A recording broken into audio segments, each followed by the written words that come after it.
네, 점심시간 함께하는 D사이트 런치박스 오늘도 힘차게 시작합니다. 시장이 반등을 해줘서 그나마 오늘은 조금 웃음을 챙기면서 방송을 할 수 있지 않을까 이런 생각이 좀 드는데요. 네. 역시 신입도 눈치가 있게 오늘 빨강색 옷을 입고 왔고 저도 넥타이를 빨강색으로 단장을 했습니다. 그래서 오늘 런치 토크와 그리고 특집 기막힌 투자 한 끼 여기서 알찬 정보 그리고 유쾌함으로 승부를 보도록 하겠습니다.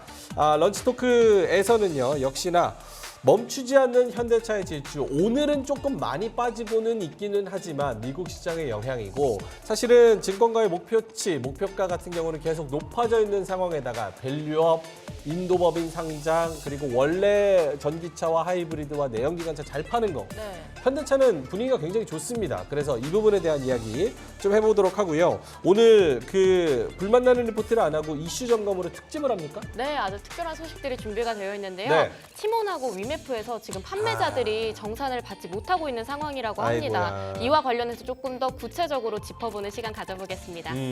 전화 연결을 해서 산업부와 네. 금융부의 기자님들과 함께 자세하게 이 내용을 좀 파헤쳐 보도록 할 테니까요. 사회면에도 많은 뉴스가 나오고 있는 요 위메프와 그리고 이런 티몬 사태, 큐텐 사태 요거를 집중 점검해 보도록 하겠습니다. 자, 그리고 기막힌 투자 함께해서 오늘 시장을 볼 때는 좀 공략주를 자세하게 노려봐도 될 것 같습니다. 코스피 전반적인 시장 점검과요. 그리고 바이오 저희가 몇 주째 말씀을 드리고 있죠. 거기다가 의료 AI까지 오랜만에 또 올라올 수 있을 것 같습니다. 그래서 기막힌 투자 함께해서 종목에 대한 이야기 관련해서 이야기를 좀 나눠보도록 하겠습니다. 자, 그럼 본격적으로 런치 토크부터 우리 두 분과 함께 시작해 보도록 하겠습니다.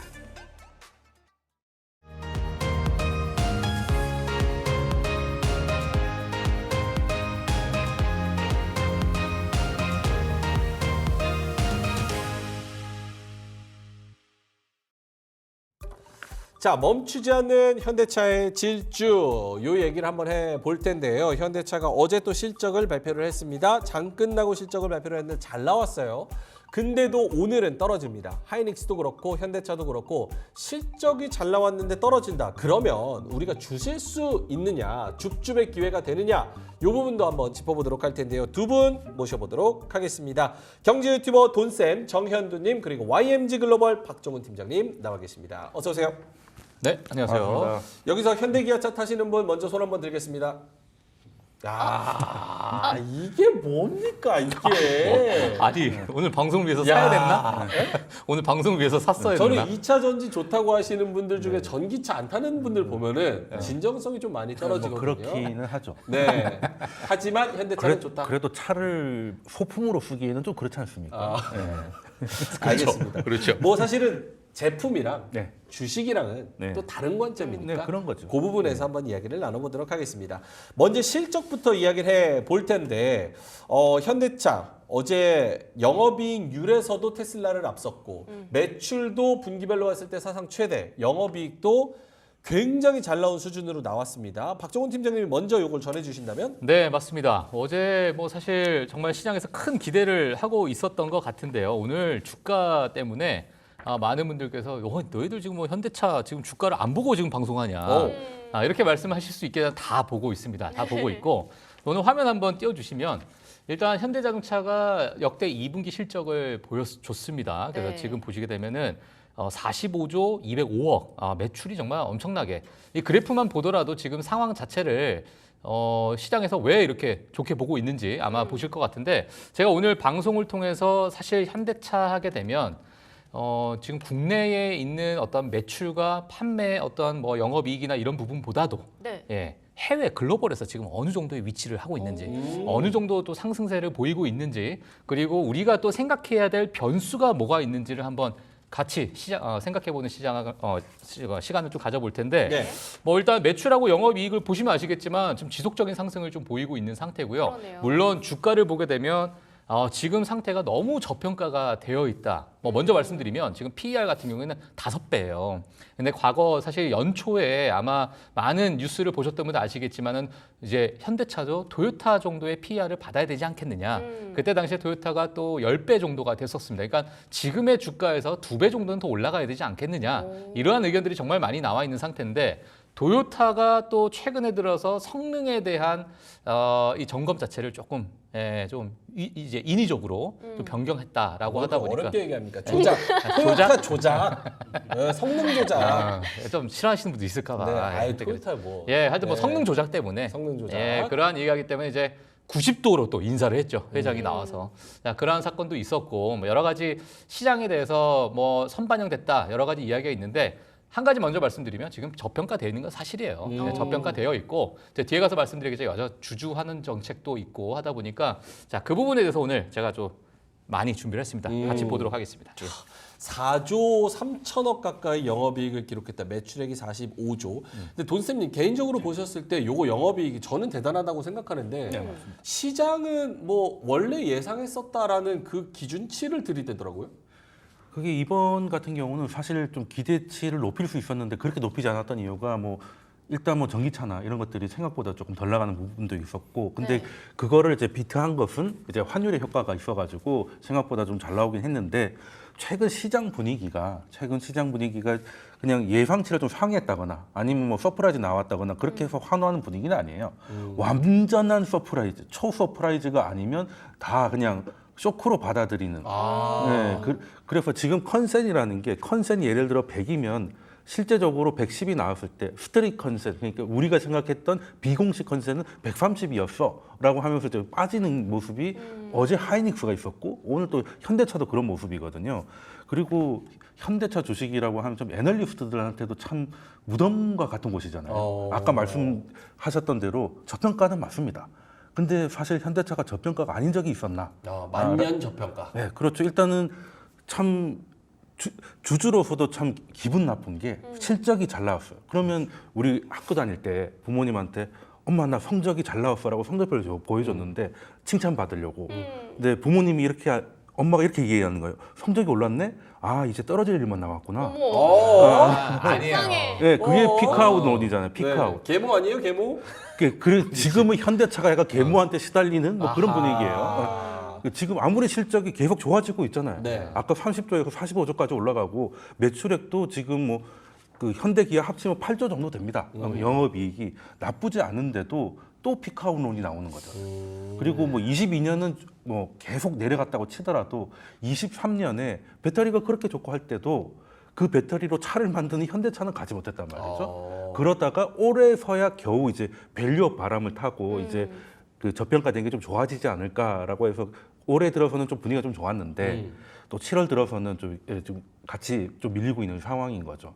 그래서 주주나 애널리스트들 입장에서는 네. 참 애증의 아니 종목이다. 근데 주주 입장에서 바라보면 참 애증이면서도 답답하면서도 그쵸. 미치고 팔짝 뛸 노릇인 그쵸. 게 봐봐요.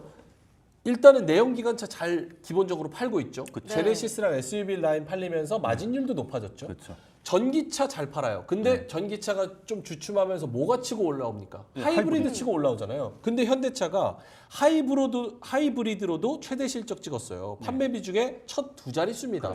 그럼 하이브리드로 잘하고 전기차 잘하고 내연기관 잘하고 로봇도 있고 인도 법인 상장도 있고 밸류업도 있고 그런데 시장은 소프트웨어도 있고 하나하나를 다 SUV 도 있어요. 하는 SUV 도 게 있고. 예를 들어서 하이브리드가 지금 잘 나왔잖아라고 네. 얘기했더니 시장은 어떻게 얘기하냐면 하이브리드에 하다가 이 전기차 캐즘이 끝나버리면 그 사이에 테슬라하고 중국차한테 전기차는 뺏길 걸이라고 하는 우려도 아니죠, 생겼고 아니죠. 근데 이거는 빼려고 하니까 하는 아이. 거예요. 시장이 하락의 원인을 찾다 보니까 그런 식의 논리가 나오는 거예요. 어느 부분에서 공감하세요? 현대차가 만년 저평가인 이유에 대해서 네.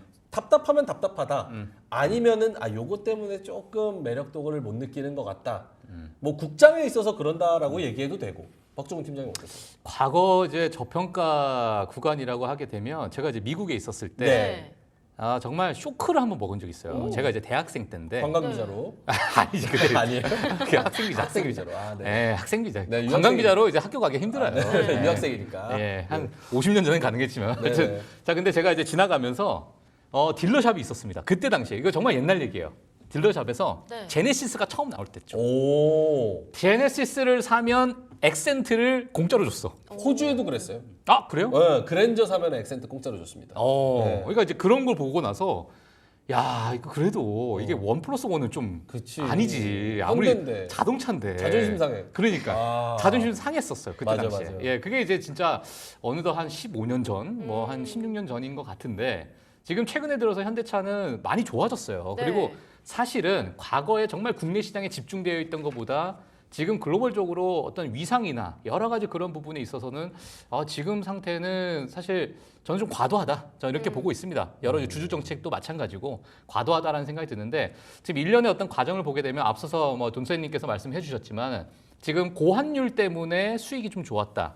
하이브리드 SUV에 가서 좋았다. 하지만 전기차의 어떤 전환에 있어서 만약에 그런 부분 점유율이 뺏기면 또 어떻게 될까? 또는 세론에 관련된 이야기도 좀 나오다 보니까 뉴스에 네. 세론 뉴스가 요즘에 뭐 많이 좀 시장의 어떤 분위기가 팽배해지고 있는 상황이고 뭐 여러 가지 미국에 대한 어떤 불확실성도 있고 여러 변수가 너무 많아요. 지금 네. 변수가 너무 많기 때문에 이미 어느 정도 선반영되어 있었던 전기차, 그러니까 지금 현대차 주가가 조금 빠지고 있는 모습인데 저는 사실 현대차 같은 경우에는 오히려 지금 오늘 방송하는 게 정말 기회라고 봐요. 네, 이제는 오히려 조금은 우리가 매수의 시점으로 좀 바라봐야 될 시점이 아닐까 저는 이렇게 보고 있습니다. 개인적으로. 만년 저평가 예전에는 비교했을 때 실적의 볼륨이나 실적의 질적 성장이 많이 달라졌기 때문에 더 밸류를 줘야 되는데 지금도 저평가가 아쉽다라는 아쉽죠. 그런 이야기. 돈쌤님은 왜 만년 저평가입니까? 일단은 그 내연 기관을 팔아서 나오는 수익에 대해서는 밸류를 거의 주지 않고 있는 게 가장 문제고요. 그 사이는 일단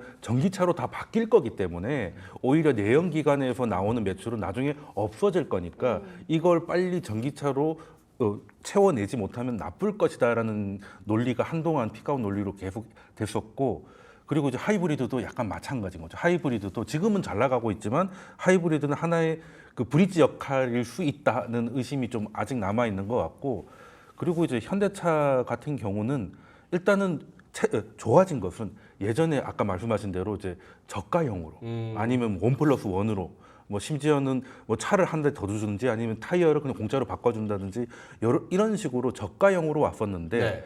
그래서 산업 자체를 거기에 약간 현대차는 적응이 돼 있었어요. 예, 그랬는데 이제 제네시스라든지 이런 것들이 고가 차량이 나오고 잘 팔리기 시작하면서 이익률이 많이 좋아진 건 사실이죠.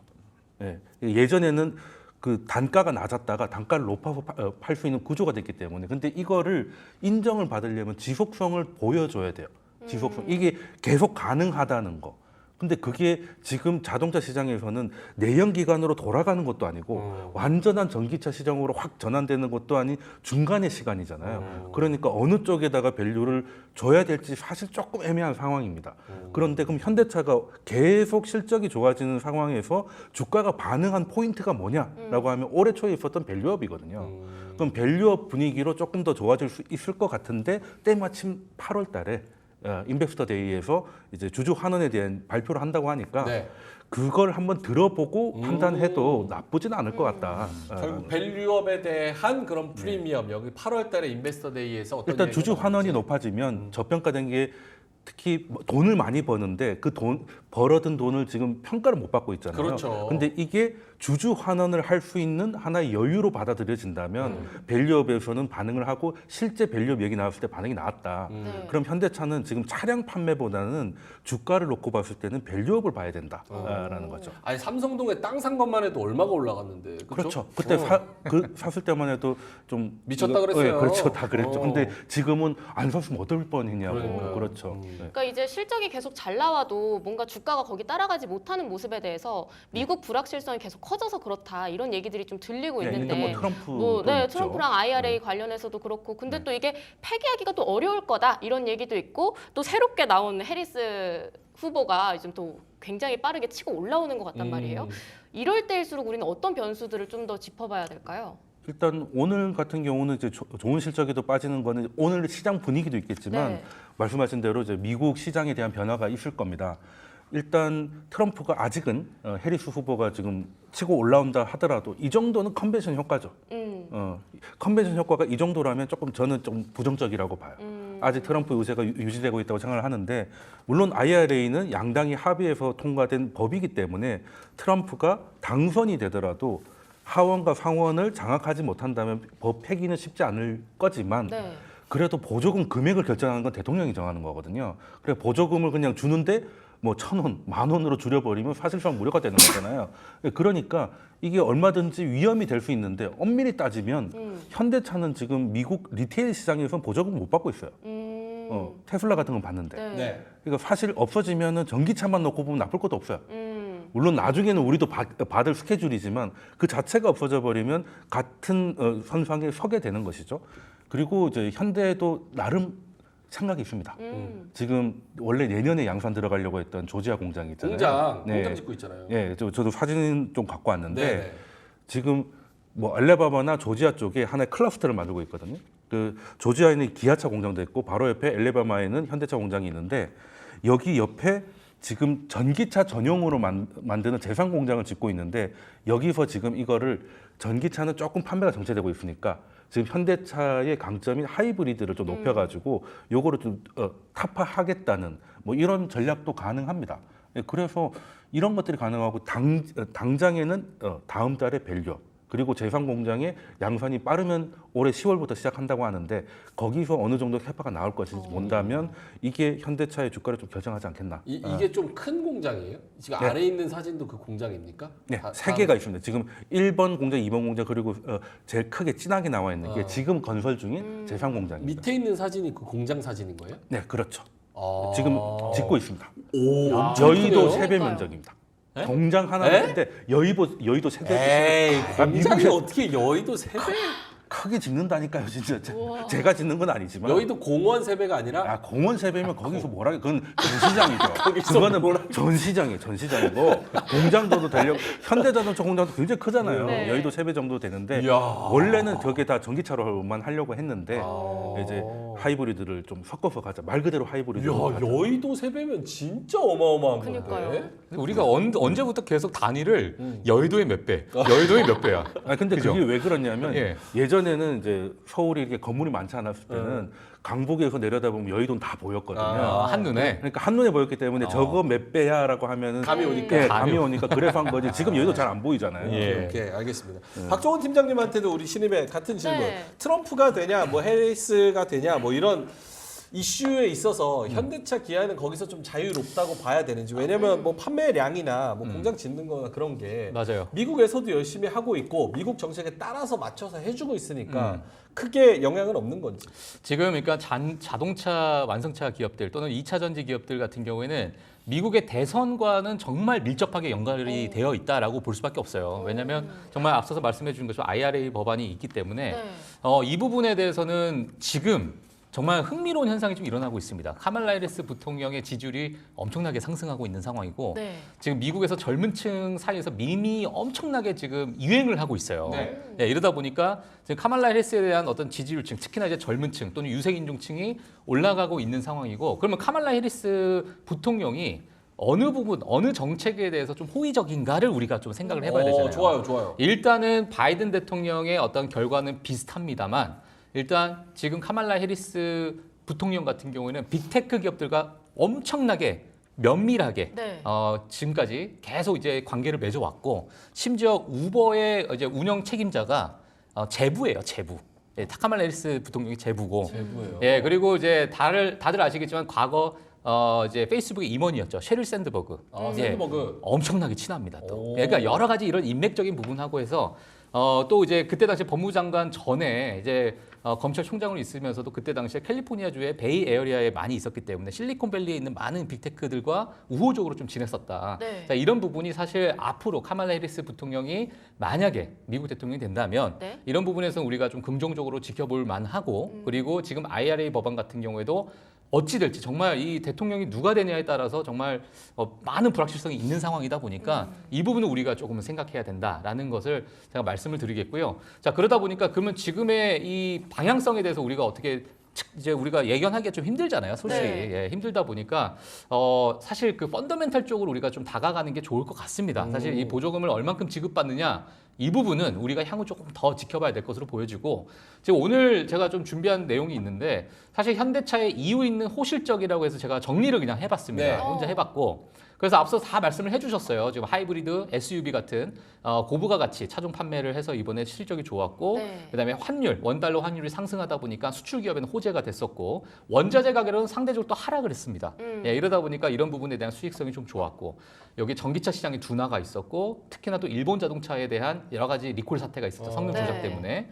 그리고 지금 전기차 전환에 엄청난 과도기를 겪고 있는 유럽 기업들이 있어요. 자동차 기업들이. 자, 이러한 것들이 다 현대기아차의 어떤 점유율 상승에 있어서 또는 매출에 있어서 긍정적인 영향을 줬는데 이 부분이 깨지게 된다면 이거는 또 우리가 다시 생각해 봐야 될 문제라는 거죠. 결국에 원달러 환율이 하락을 하게 된다면 네. 예, 또는 원자재 가격이 상승하게 된다면 또는 미국에서 또는 국내에 지금 국내 GDP가 지금 뭐 예상치가 좀 나오긴 했는데 역성장을 했거든요. 네. 자, 그러면 이제 국내의 많은 소비자들이 어떤 소비에 있어서 약간의 좀 위축되는 상황이 될 수도 있고요. 그렇죠. 미국도 마찬가지입니다. 과거 코로나 때에 그런 여러 가지 보조금으로 이제 계좌가 빵빵했는데 네. 그게 다 썼어요. 다 썼고 지금 개인 신용 부채가 엄청나게 급상승하다 보니까 여러 가지 소비에 대한 이야기들이 나오고 있는 상태입니다. 자, 그래서 여러 가지 이러한 불확실성한 뭐 어떤 미래에 있어서 우리가 조금은 이번에 이유 있는 호실적이 나중에는 또 악재로 작용할 수도 있기 때문에 이러한 변수를 우리는 앞으로 좀 펀더멘탈적으로 생각을 해봐야 된다. 이렇게 좀 말씀을 드리고 싶습니다. 그러니까 저 이유 있는 호실적 보면은 다 너무 좋은 게 환율 효과 있죠. 토요타의 반사수혜 있죠. 믹스 개선 있죠. 다 있어서 너무 좋은데 결국은 주가는 조금 못 가고 있는 그런 상황에서 이 암살자님께서 다 됐고 그래도 현기차는 전기차나 수소차로 승부 안 보면 답이 없다라고 말씀을 해주셨는데 전기차도 실제로 잘 팔고 있죠? 맞아요. 아, 제가 이 얘기를 말씀드리고 싶은데 네. 지금 현대 기아차 미국 내 전기차 판매가 네. 그래도 상대적으로 급증을 하고 있는 겁니다. 오. 지금 표가 조금 작아서 안 보이실 수 있는데 요 두 번째 줄 있잖아요. 네. 제일 위 이게 노란 이 연두 색깔 이게 지금 마이너스 성장이에요. 토요타. 아. 이게 테슬라입니다. 현재 테슬라. 전기차가 지금 수요가 크게 둔화되니까 전년 동기 대비해서 이만큼 빠졌다라는 겁니다. 네. 물론 아직까지는 점유율이 1위긴 하지만 이만큼 지금 점유율을 많이 뺏겼다. 두 번째가 현대 기아차예요. 그러니까 보시면 오른쪽으로 가 있잖아요. 네. 이게 지금 포드 다음으로 오. 지난 1분기 때 이만큼 상승을 한 겁니다. 지금. 오. 예, 그러다 보니까 지금 미국 내에서도 전기차 중에 매출 상승을 보여줄 수 있는 기업들이 상당히 많이 없어요. 그렇네요. 네. 없는 상태에서도 현대 기아차가 그래도 선방을 하고 있는 이러한 모습이고 자, 하나만 더 말씀드리면 이게 2분기입니다.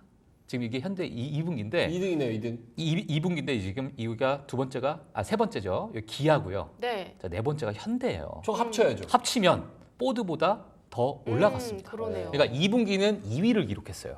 자, 그렇다는 얘기는 지금 현재 1분기, 2분기의 어떤 판매량을 봤을 때는 현대 기아차가 미국 내에서 지속적인 어떤 점유율을 먹어 들어가고 있다. 그러니까 이게 전기차이기 때문에 앞으로 이게 만약에 전기차로 이게 전환이 된다 하더라도 현대기아차 하이브리드 SUV 이게 판매가 줄어들면서 악재가 아니야라고 보시는 분들도 있지만 전기차 내에서도 지금 큰 활약을 하고 있다라는 부분 이 부분 같이 좀 말씀드리고 싶습니다. 너무 현대차를 칭찬해서 광고 방송 같은 느낌이 좀 드는데 사실 깔 게 별로 없어요. 그 현대가 그 업계 안에서 잘하고 있는 거에 대해서는 뭐 크게 의심은 없습니다. 네. 그리고 이제 테슬라는 이제 자율주행 같은 이제 소프트웨어의 강점이 있기 때문에 약간 넘사벽이라고 치면 그 외에는 사실 또 미국 시장에서 중국 차는 거의 뭐 사기가 힘든 상황이니까 네네. 사실 선택지가 현대 기아 외에는 뭐 크게 없다라는 거는 이제 동의를 하는데 그래도 주가가 안 되는 데는 이유가 있는 게 시나리오를 좀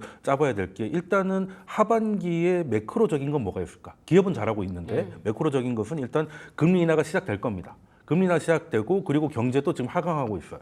그러면 이제는 예전에는 금리 인하가 언제 시작되느냐의 문제였다가 일단 시작되면 경제가 내려가는 걸 보고 금리 인하가 어디까지 내려갈지 그거에 대해서 이제 관심이 모아질 것 같은데 금리 인하는 일단은 자동차 업계들한테는 좋은 일이죠. 할부 이자가 줄어드니까. 근데 문제는 금리가 내려가는 이유가 경제가 다운돼서라면 네. 지금 소비가 줄어들 가능성에 대해서 특히 이제 자동차 같은 경우는 개인이 살 수 있는 것 중에 집 다음으로 비싼 것들이잖아요. 그러니까 아무래도 경제에 영향을 많이 받게 되는데 어제 포드 같은 경우도 네.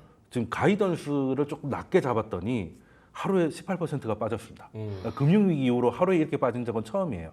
그러면 이거는 뭐 전기차, 내연차 이런 걸 떠나서 지금 자동차 업계 자체에 그 전망을 좀 다운시켜야 될 수도 있다는 그 두려움이 지금 시장이 있다는 겁니다. 시장이 있다는 거고, 그리고 두 번째 시나리오가 해리스가 당선이 되느냐, 트럼프가 당선이 되느냐인데, 해리스가 당선이 되면 일단 우리 현대차 같은 경우는 좀 안심을 좀 가져갈 수는 있겠죠. 왜 해리스가 꼭 좋다기보다는 크게 변화할 게 없다고 판단되기 때문에.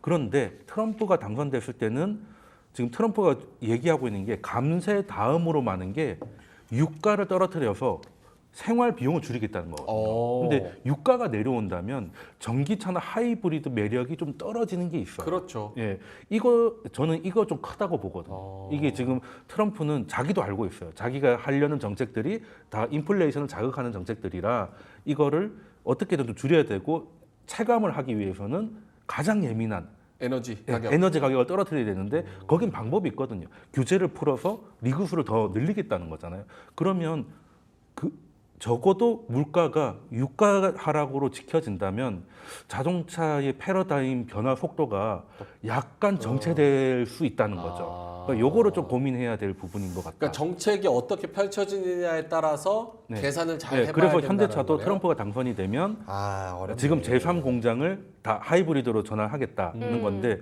거기서 만약에 풀 가동이 되면 네.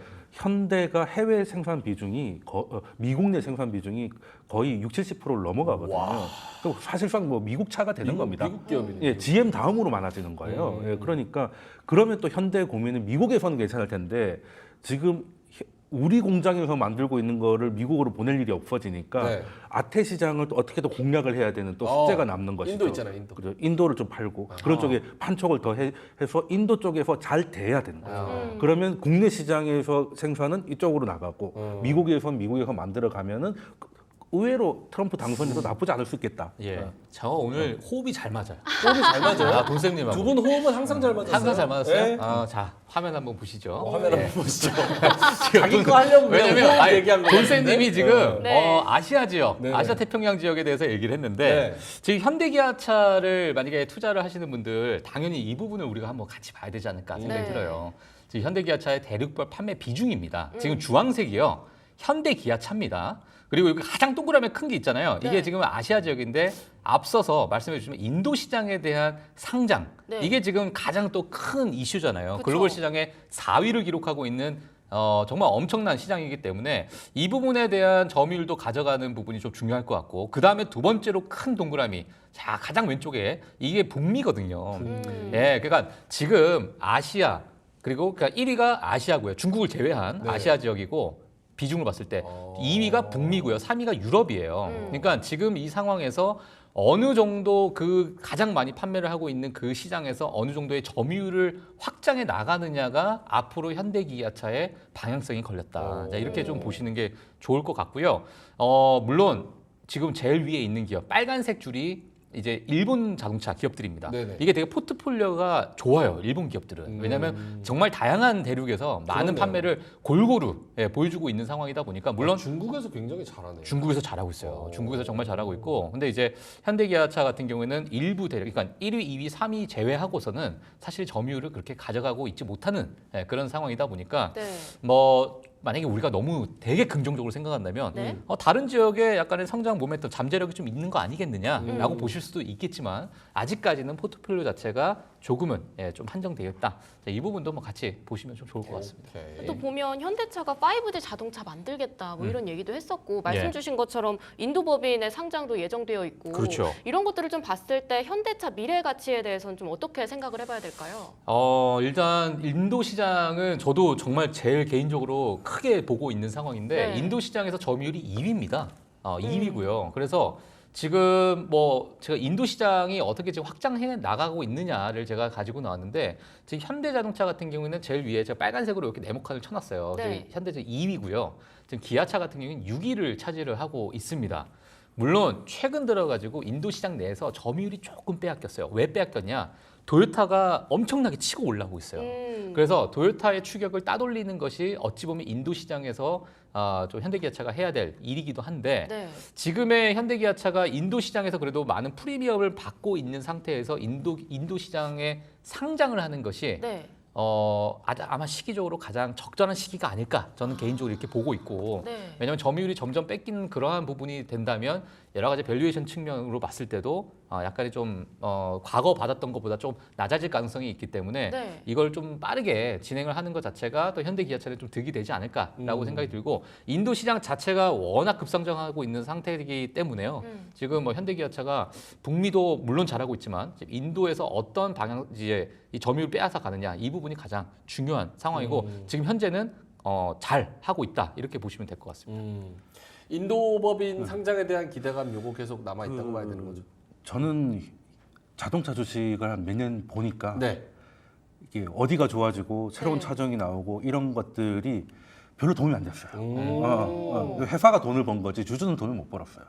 요즘 자동차 관련해서 급발진 뉴스도 많은데 왜 주가는 왜 급증을 하고 있나 이런 답답한 마음이 들 수밖에 없는데 지금 현대차가 풀어야 될 숙제는 실적이 잘 나와도 피크아웃 때문에 계속 발목이 잡히잖아요. 네.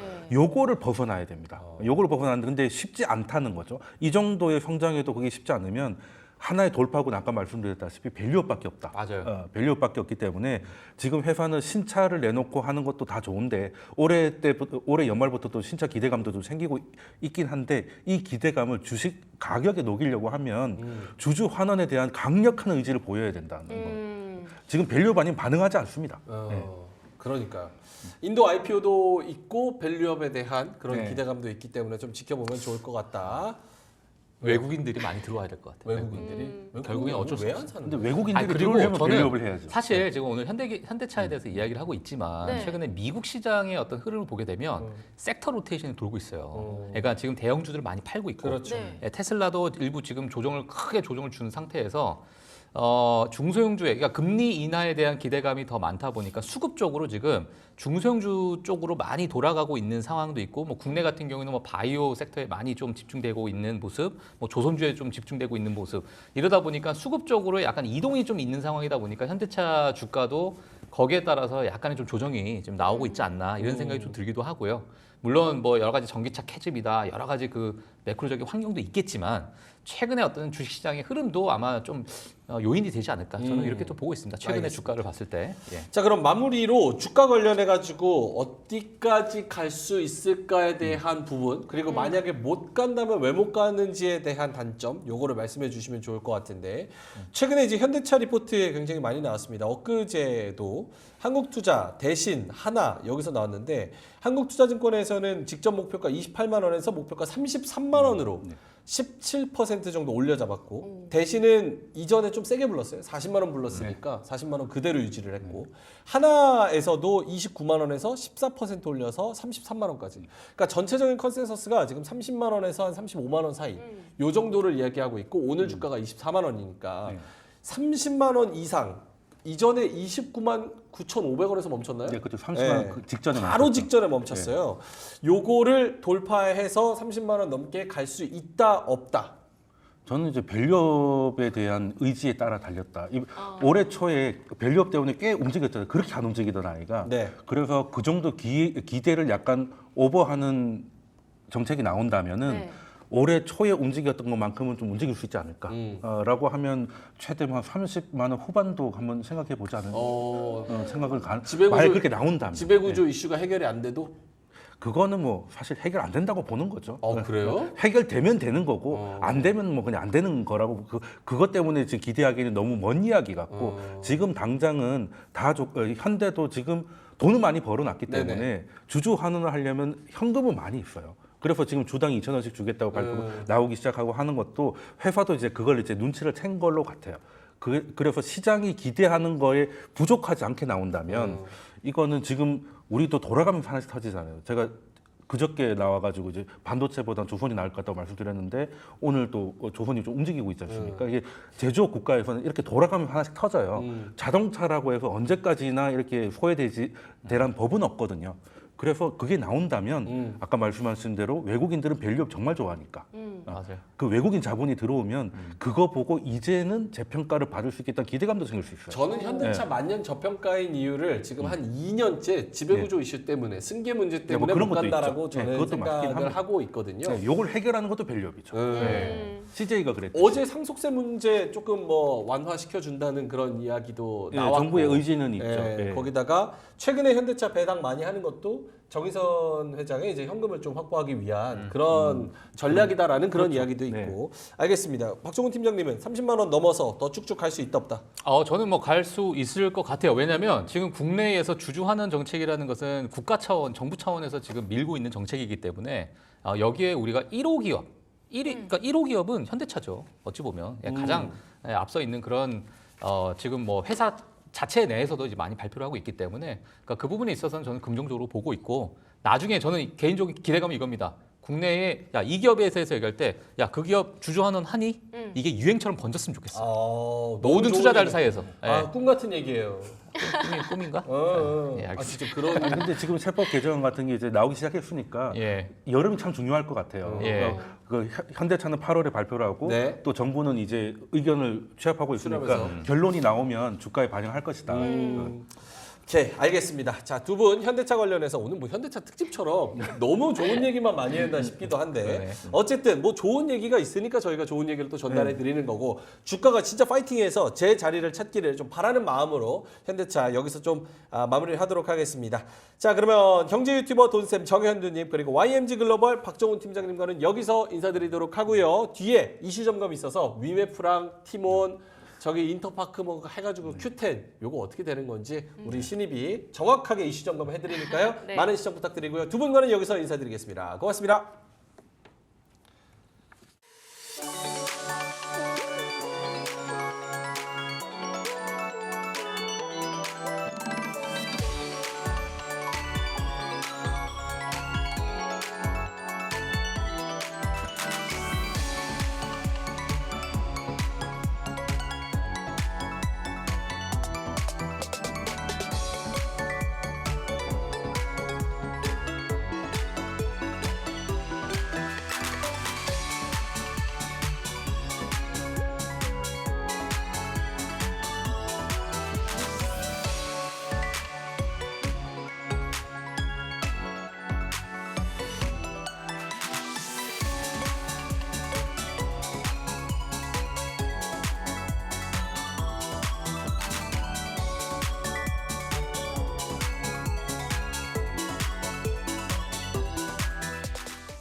S오일은 올해 2분기 영업이익이 전년 동기 대비 341.2% 증가한 1,606억 원을 기록했다고 26일 공시했습니다. 매출은 9조 5,708억 원으로 22.4% 늘었습니다.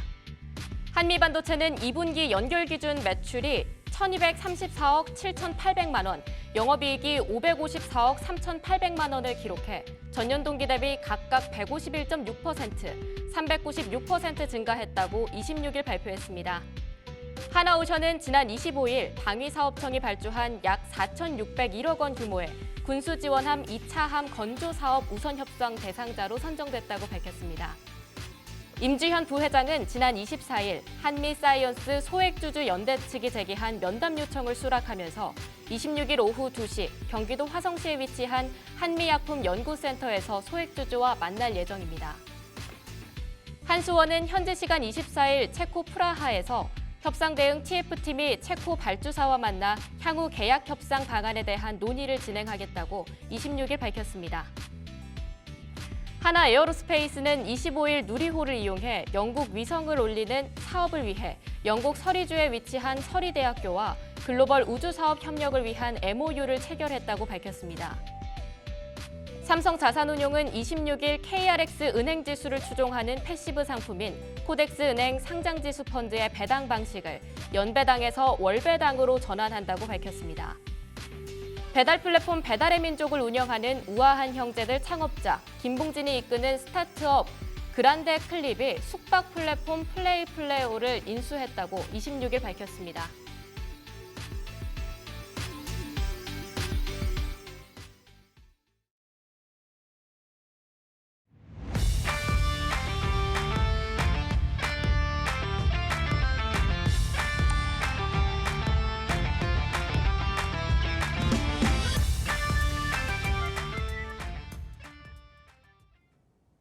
네, 오늘은 조금 특별한 소식을 준비해 왔습니다. 1세대 토종 이커머스 기업인 티몬과 위메프에서 판매자들의 정산이 조금 지연되고 있는 사태가 벌어졌습니다. 대금을 정산받지 못한 판매자들이 잇따라 판매를 중지하거나 또는 철회하면서 그 피해는 고스란히 소비자들이 받고 있는 모습인데요. 관련해서 자세한 내용들 짚어보도록 하겠습니다. 먼저 딜사이트 경제TV 산업부 이호영 기자와 전화 연결해 보도록 하겠습니다. 기자님 들리시나요? 네. 네, 안녕하세요. 일단 티몬 또 위메프 정산 지연 사태 이거 어떻게 시작된 겁니까? 이달 7일이 위메프 입점 판매자 5월분 대금 정산일이었는데 이튿날인 8일에도 일부인 약 500여 명에게 대금이 입금되지 않았습니다. 이 사실이 외부에 알려진 건 8일부터 온라인 커뮤니티에 위메프 대금이 입금되지 않았다는 글들이 올라오기 시작하면서부터입니다. 앞서 지난달 q10의 해외 판매 대금 정산이 미납되는 일이 발생한 데 이어서 이달 초부터 위메프, 최근 티몬까지 정산 지연 사태가 도미노처럼 번졌습니다. 위메프는 결제 전산 시스템상의 오류라고 해명하면서 보상안, 새로운 정산 시스템 변경, 새 정산 일정 등을 제시했지만 지켜지지 못하고 있습니다. 이번 사태의 근본적인 원인과 관련해 지난 25일 위메프 본사에서 류화원 대표는 새로운 판촉 시스템 도입과 사업부 실수라고 설명한 상태입니다. 위메프는 올 2월에 새 판촉 시스템을 도입했고 사업부 실수로 7월에 정산해야 하는 판촉 금액이 훨씬 크게 나왔는데 당초 예상보다 몇십억 원의 차이가 생기다 보니까 정산에 문제가 있었다는 겁니다. 그 과정에서 커뮤니케이션이 미숙했고 불안감이 가중된 것이라는 얘기예요. 네, 그럼 위메프와 티몬 정산 지연 대금 규모와 또 판매자, 소비자 피해 규모가 어느 정도일지도 궁금한데요. 위메프 미지급 정산 금액은 5월달 판매액 7월 정산 기준으로 369억 원이지만 현재 미정산 대금은 계속 누적되고 있습니다. 티몬 미정산 대금은 외부에 알려진 바는 없지만 업체가 금융당국에 보고한 바에 따르면 티몬까지 대금 규모는 1,600억 원에서 1,700억 원 규모 정도로 보입니다. 금융당국은 정확한 규모는 현장 조사 확인이 필요한 상황이라고 밝혔습니다. 유화원 대표도 본사로 사과하면서 현장 환불에 나섰고 지난주까지 위메프 정산 지원금이 약 400억 원이고 위메프 티몬이 판매사에 돌려줘야 할 미정산 대금 약 1,000억 원 정도를 큐텐그룹 차원에서 확보하고 있다고 밝힌 상태입니다. 이처럼 판매 대금 정산이 늦어지면서 판매자들은 수천만 원에서 많게는 수십억 원대까지 대금을 못 받은 채 소위 물린 경우가 생기면서 줄도산 우려까지 나오고 있는데요. 대부분 자금 사정이 열악한 중소규모 자영업자들이어서 정산이 더 지연되면 도산할 위기에 있습니다. 공식 정산일은 7일이지만 사실 2달 전 판매 대금인데다가 7일로부터도 20일가량이 지연되고 있는 상태입니다. 상황은 이런데 주요 은행들이 대출 상환이 불투명하다며 두 플랫폼 판매자에 대한 선정산 대출까지 중단해서 자금들이 더 막힌 상황입니다. 또 이들 판매사 판매 중단으로 소비자 피해도 늘고 있는데요. 한국소비자단체협의회에 이달 24일까지 들어온 피해 신고만 2,000건이 넘었습니다. 지난 25일 삼성동 위메프 본사는 전날 저녁부터 직접 환불을 받으러 온 소비자들로 아수라장이 됐습니다. 티몬이 여행 상품 취급 비중이 높았던 만큼 여행 성수기를 앞두고 많게는 1,000만 원대 가족 여행을 계획하던 소비자들이 날벼락을 맞은 상황입니다. 카드사와 직접 계약이 어려운 입점 온라인 사업자에게 결제 수단을 제공하는 피지사들이 티몬 위메프 기존 결제권에 대해 카드 취소를 막으면서 소비자 환불 사태는 더 악화됐습니다. 판매자랑 소비자들의 피해 구제는 좀 어떻게 진행되고 있을까요? 상황이 좀 심각해 보이는데 정부 대처도 필요해 보입니다. 우선 위메프와 티몬이 직접 피해 구제를 해주고 있습니다. 25일 위메프 본사 현장에서 수기로 신청서를 작성하고 환불받아간 소비자들만 700명이 넘고요. 현장 티몬 환불 요청은 68건 정도입니다. 신사동 티몬을 직접 찾은 소비자들도 수십 명이 있었지만 사측이 현장 대응에 나서지는 않았고요. 티몬은 모바일 앱과 홈페이지 1:1 톡상담, 고객센터 등을 통해서 환불 신청을 받고 있습니다. 위메프도 안전을 우려해서 25일 오전 10시 30분 이후 본사에 온 소비자들에게는 현장 환불을 진행하지 않고 QR코드를 통해서 온라인 접수를 안내하고 있습니다. 금융당국은 티몬 위메프 미정산 사태와 관련해서 관계부처와 함께 제도 개선 방안을 마련하기로 했습니다. 비슷한 문제가 전 세계적인 만큼 국제기구 사례를 참고해서 전자지급 결제 규율 체계를 강화하는 방안을 강구할 방침입니다. 다만 금감원을 브리핑을 통해서 제도 개선점으로 이점 판매자의 대금 보호 이슈를 꼽았는데요. 이 대금 보호는 아직 법적인 규율 체계가 없는 상태입니다. 추가적인 논의가 필요하다고 보고 있습니다. 이커머스는 당사자 간 결제가 바로 이루어지는 게 아니라 1차, 2차 등 여러 피지사로 진행되다 보니까 한 군데만이라도 지급 불능 상태가 발생하면 연쇄적으로 문제가 생깁니다. 국제기구 등에서는 논의 중인데요. 정부는 이를 벤치마킹한다는 입장입니다. 공정위와 금감원은 현재 티몬 위메프의 정산 지연 사태의 진상 파악을 위해서 25일 합동 현장 점검에 나섰어요. 정산 지연 규모와 판매자 대금 미정산 현황, 소비자 대금 환불 의무 등 전자상거래법 위반 여부 등을 점검했고요. 위메프와 티몬의 정상화 방안을 촉구하기도 했습니다. 위메프와 티몬에 비해서 이 Q10 기업은 잘 알려져 있지 않고 있습니다. 어떤 기업인가요? 좀 정산 지연 사태가 재발할 위험성은 없을지도 같이 궁금한데요. 큐텐그룹은 한국 1세대 이커머스의 아버지로도 불리는 한국인 구영배 씨가 싱가포르에서 2010년에 창립한 이커머스 기업입니다. 구영배 씨는 국내 첫 오픈마켓인 G마켓 창업자이기도 합니다. 현재 국내는 위메프와 티몬, 인터파크 커머스, AK몰, 위시 등을 계열사로 두고 있습니다. 지난 2022년에 큐텐코리아를 설립하고 티몬과 위메프 등을 인수했습니다. 티몬과 위메프, 인터파크 등 큐텐그룹 계열사를 통해서 상품을 판매하는 협력사는 모두 6만여 곳에 이르고요.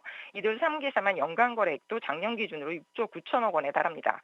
재발 가능성도 제기됩니다. 티몬과 위메프는 매출 발생 후 정산까지 약 70일이 걸리는 점을 감안하면 이달 초 불거진 정산지연금은 2달여 전에 발생한 매출이라는 것인데요. 정산지연 사태가 반복될 수 있다는 우려도 나옵니다. 사실 판매자들의 불안은 모기업인 큐텐그룹의 유동성 위기 가능성이 있습니다. 이 큐텐그룹은 티몬을 인수할 당시 연간 1,000억 원 수준의 적자에 시달리던 상태입니다. 당시 티몬은 자산보다 부채가 많은 완전 자본 잠식 상태였고요. 적자 기업이 무리하게 적자 기업 인수를 강행한 것인데요. 무리하게 인수한 기업들이 여전히 적자를 맺지 못한 채 유동성 위기에 직면해서 결국 대규모 정산 지연 사태로까지 비화했다는 분석도 나오고 있습니다. 이번 사태 수습을 책임져야 하는 구영배 대표는 한국에 와 있고요. 해결 방법을 찾은 뒤에 입장을 발표할 것으로 전해지고 있습니다. 네, 지금까지 산업부 이호영 기자와 함께했습니다. 고맙습니다. 바로 이어서 산업부 이호영 기자와 전화 연결 이어서 더 자세하게 알아보기 위해 우리 딜사이트 경제TV 김병주 금융부 기자 스튜디오에 나와 계십니다. 안녕하세요. 안녕하세요. 네, 일단 이번 Q10 사태의 영향이 비단 유통업계에만 포함되어 있는 건 아니라고도 들었습니다. 금융업권에도 상당한 영향을 미치고 있다라고 하는데 구체적으로 어떤 영향을 미치고 있는지 알 수 있을까요? 네, 말씀 주신 대로 현재 네. 금융권에서도 이번 Q10 사태를 매우 주목하고 있습니다. 사실상 이번 사태에 직접적 영향권에 들어있다고 해도 과언이 아닙니다.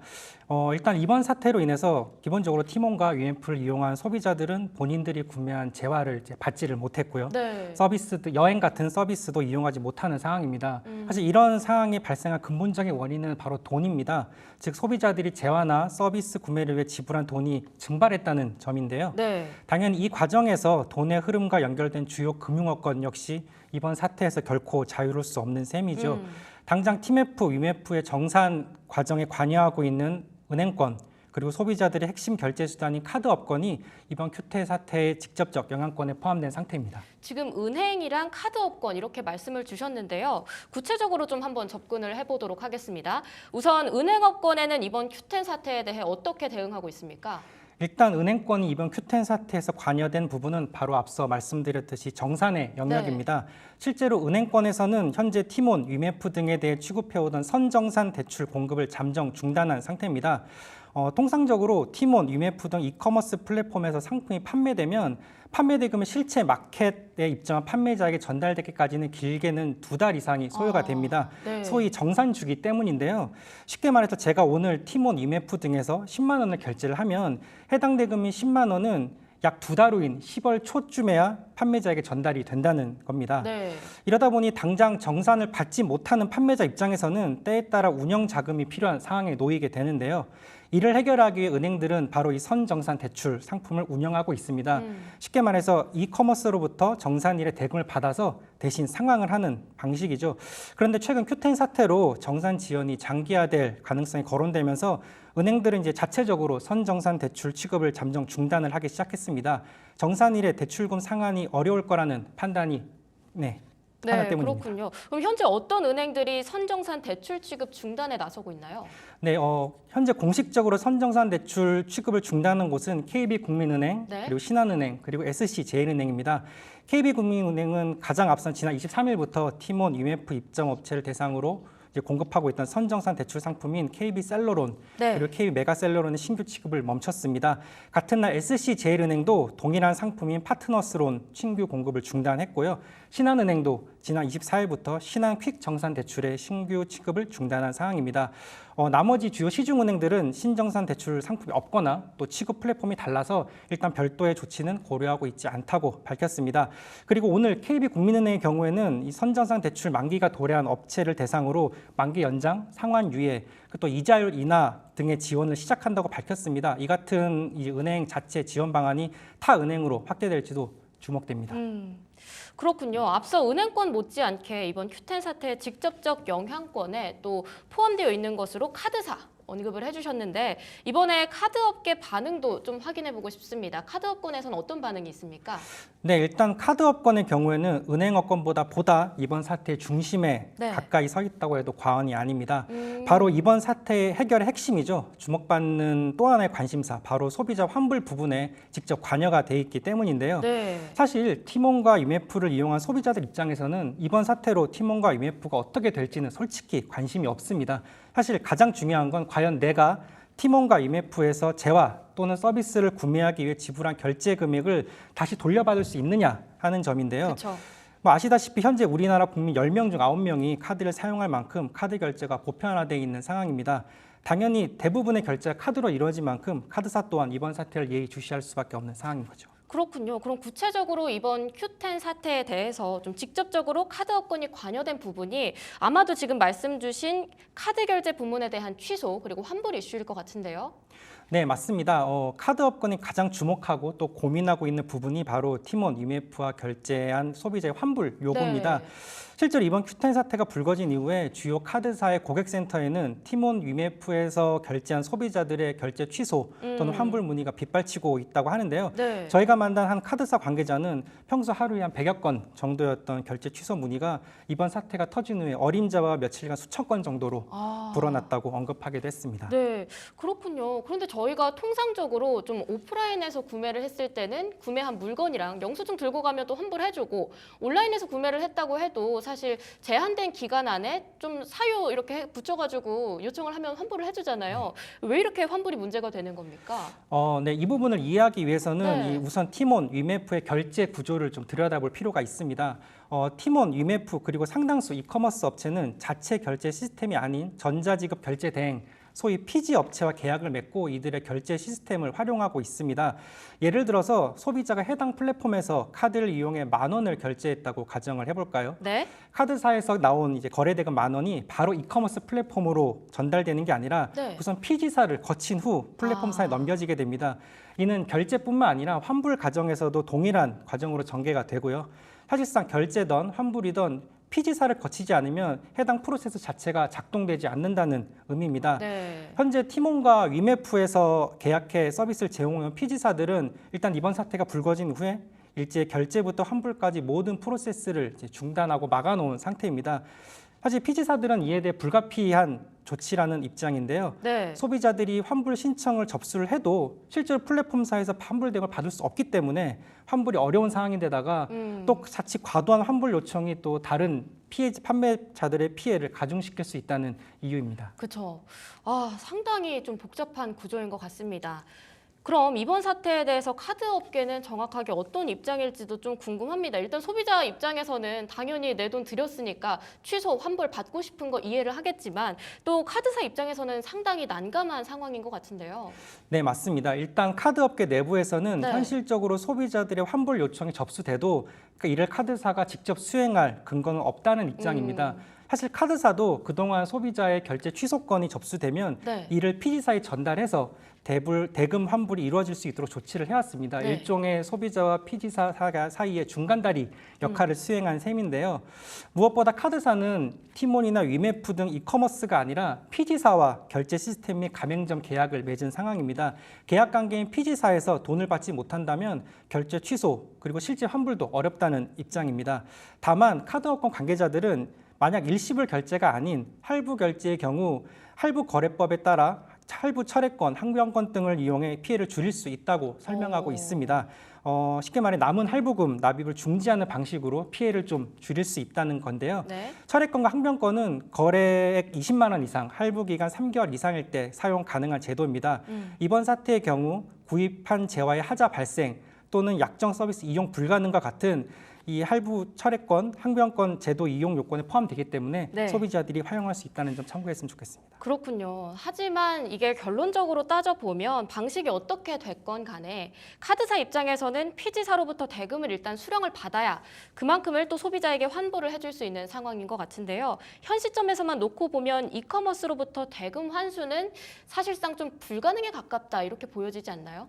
네, 맞습니다. 그 점이 바로 카드업권에서 가장 고민하는 부분입니다. 네. 실제로 카드업계 안팎에서는 최악의 경우 카드사가 일부 금전적 비용 손실을 볼 수도 있다는 우려도 감지가 됩니다. 네. 앞서 언급한 소비자의 철회권 및 항변권이 수용될 경우 카드사는 우선 소비자에게 해당 금액을 선 지급하고 추후 피지사의 구상권을 청구해 대금을 받아야 합니다.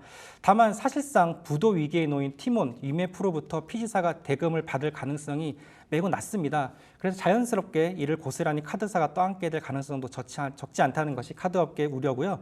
특히 어제 금융당국에서 자금 여력이 큰 카드사 쪽에는 1차적으로 소비자 환불에 응해줄 것을 이제 요청을 했다고 밝힌 바가 있습니다. 네. 사실 지침이 아닌 협조라는 단서를 달긴 했지만 카드사 입장에서는 상당히 부담이 될 수밖에 없는 상황입니다. 알겠습니다. 이번 사태가 또 어찌 보면 제2의 머지포인트 사태가 될 수 있을 것 같다. 이런 가능성도 좀 거론되고 있는 것 같은데요. 정부와 금융당국도 결코 가볍게 보고 있지는 않을 것 같습니다. 실제로 금융당국의 입장은 어떻습니까? 네, 맞습니다. 현재까지 금감원이 확인한 티몬, 위메프 미정상금은 1,700억 원 수준으로 이제 예측이 되는데요. 상당히 규모가 크죠. 네. 그런 까닭에 이번 사태가 불거진 후에 금융위원회, 금융감독원, 공정거래위원회 같은 관계부처나 유관기관은 이번 큐텐 사태에 대해서 매우 신속하게 입장을 밝혔습니다. 일단 현장 상황을 파악한 후 소비자 피해 최소화에 집중하겠다는 게 정부와 금융당국의 공통된 입장입니다. 네. 마침 어제 국회 정무위원회 업무보고에 참석한 이복현 금융감독원장도 이유 막론하고 국민들께 부담을 드리고 걱정을 네. 끼친 점 사과드린다며 피해 최소화, 음. 정상 복구 그리고 재발 방지를 위한 제도 개선 추진을 약속했습니다. 그럼 현재까지 금감원이 이번 큐텐 사태와 관련해서 발표했던 주요 대책이나 앞으로의 뭐 구체적인 행보 이런 것들이 좀 있을까요? 네, 일단 금감원은 이번 사태가 불거진 후 바로 어제죠. 지난 네. 25일 검사 인력 6명으로 구성된 검사반을 팀원 위메프로 보내 일단 현장 점검을 진행 중입니다. 또 전자상거래법상 대금 환불 의무, 서비스 공급 계약 이행 의무 등에 대한 의무 위반 여부가 있는지도 조사하겠다는 방침입니다. 네. 또 이번 사태로 실질적 피해를 입은 소비자와 판매자의 신속한 구제 및 보호를 위한 전담 민원 창구도 가동할 계획인데요. 이미 금감원은 25일부터 민원 접수 전담 창구를 설치해 운영하고 있습니다.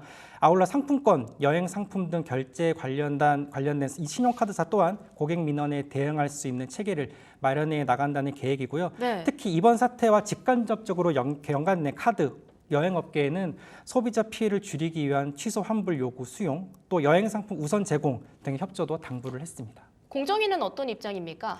공정위 또한 금감원과 마찬가지로 네. 문제가 된 회사들에 대한 철저한 현장 점검을 약속했습니다. 지난 23일과 24일 양일간 공정위에서 운영하는 1372 소비자 센터로 접수된 티몬 UF 관련 소비자 상담이 1,500건을 넘어섰다고 합니다. 이처럼 피해 규모가 상당할 것으로 예상되는 만큼 전담 대응팀 설치, 집단 분쟁 조정 준비 착수 등 조속한 소비자 피해 구제에 나서겠다는 것이 공정위의 입장입니다. 네. 한편 G20 재무장관 회의 참석차 현재 브라질을 방문하고 있는 최상목 경제부총리 겸 기획재정부 장관 또한 이번 사태의 조속한 해결을 주문했습니다. 최 부총리는 현지에서 공정위, 금융위, 금감원 등 관계부처 기관에 티몬 UF 판매 대금 미정산 상황 등을 면밀히 점검하고 또 소비자 보호 등 판매자 피해 확산 방지를 위한 노력을 다하라고 지시를 했습니다. 네, 알겠습니다. 아무쪼록 이번 사태가 또 소비자 그리고 판매자들에게 모두 피해를 최소화해 줄 수 있는 그러한 방향으로 좀 진전될 수 있기를 기대해 보도록 하겠습니다. 오늘 출연해 주신 금융부 김병주 기자와는 여기서 인사드리도록 하겠습니다. 고맙습니다. 감사합니다.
영차 시장이 힘을 내고 있습니다. 코스피가 1% 가까이 상승 2,734. 찐반이냐 이런 생각이 좀 들기도 하는데요. 기관이 2천억 정도 사주고 있습니다. 코스닥도 0.4% 상승 800선에서 왔다리 갔다리 하고 있는데요. 그래도 수급은 외국인 기관 둘 다 플러스로 진행이 되고 있습니다. 자, 오늘 찐반인지 아닌지 두 분 모시고 이야기 나눠보죠. AJ인베스트먼트 이재규 대표님, 유스탁의 유창희 대표님 나오셨습니다. 어서 오세요. 안녕하십니까. Yes or no? 찐반입니까? 아니요. 힘이 쫙 빠지네. 네. 찐반 아니에요? 아이 찐반은 아닌데 예. 그래도 오늘 좀 살려 나간 거는 어느 정도 저점이 가까이 왔다라는 어떤 기대감을 줄 수 있지 않나 생각하고 있습니다. 저점이 거의 다 와간다라는 거는 희망적인 얘기. 네. 왜냐하면 더 떨어지나에 대한 우려감이 지금 최근에 굉장히 많기 때문에 그 부분만 좀 저점을 다져간다라는 네. 부분만 확인이 된다면 그것도 긍정적입니다. 이재규 대표님은 어떠세요? 찐반입니까? 찐반 주가가 시간이 좀 지나면 여기 가격보다는 더 올라올 가능성이 높죠. 하지만 제 생각에는 뭐 V자 반등은 어렵지 않을까라고 생각을 하고 있기 때문에 지금 실제로 이제 시장에 참여하고 계신 분들 같은 경우는 이번 반등을 좀 이용해서 현금 확보를 좀 하시는 게 어떨까라는 말씀을 드리고 싶습니다. 그래서 뭐 2,750포인트 선까지는 반등이 나올 가능성이 있다라고 생각을 하는데 더 올라가기에는 좀 무리가 있지 않나 당장에는 그런 생각이 좀 되고 있기 때문에 좀 경계가 필요하다라는 말씀 드려보도록 하겠습니다. 알겠습니다. 찐반을 희망 섞어서 이야기를 하니까 채팅창에서도 암살자유님께서 찐빵 옆구리 터지는 소리 하지 말아라. 마이클님께서 희망회로다 이렇게 말씀을 하셨습니다. 하지만 뭐 저점을 좀 다져간다면 그것만으로도 충분히 지금 위안이 될 수 있을 것 같아서 네. 2,600이나 뭐 더 아래로 보시는 분들도 계셨어가지고 네. 요 정도에서 또 마무리가 되고 올라간다면 또 거기서 또 전략을 찾아볼 수 있지 않을까. 알겠습니다. 조금 더 이어서 주제로 이야기를 해볼게요. 오늘 코스피부터 먼저 점검을 해보면서 전반적으로 전략 짜보도록 하겠습니다. 첫 번째 주제 보여주시죠. 불확실성에 갇힌 코스피 이런 얘기를 하는 게 오늘 정도 이번 주에 다음 주 초 정도면은 마무리가 됐으면 좋겠습니다. 자, 두 분께 한번 여쭤볼게요.